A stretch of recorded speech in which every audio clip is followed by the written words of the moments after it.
నేటి సమాజంలో ఆడపిల్లలు ఎదుర్కొంటున్నారు ఎన్నో రకాలైన సమస్యలు. అలాంటి సమస్యల్లో ఒక ప్రధానమైన సమస్య ఆస్తి వాటా సమస్య.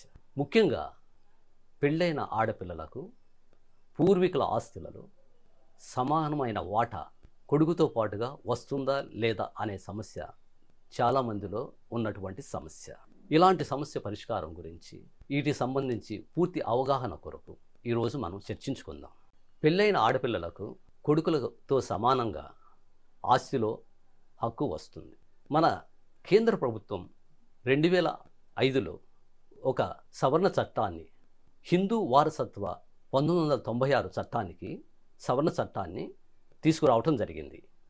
ఆ చట్టం ప్రకారంగా 9/9/2005 సంవత్సరం నుండి పెళ్ళైన ఆడపిల్లలు కూడా కుమారులతో సమానంగా పుట్టుకతోనే సమాన హక్కును పొందే అవకాశం ఇచ్చింది.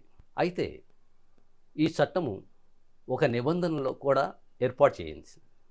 2004 20/12/2004 సంవత్సరానికి ముందుగా ఏ విధమైన ఆర్థిక వ్యవహారం జరిగినట్లయితే, అంటే ఆస్తి పంపకము కానీ అమ్మకము కానీ జరిగినైతే అలాంటి వ్యవహారములకు ఈ సవరణ చట్టం వర్తించదు.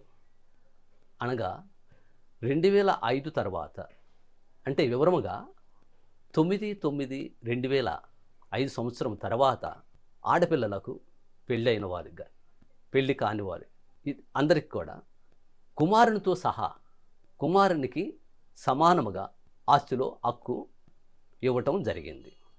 మన దేశ ఉన్నత న్యాయస్థానం ఈ విషయమై దానమ్మ కేసులో ఒక స్పష్టత అనేది ఇవ్వటం జరిగింది.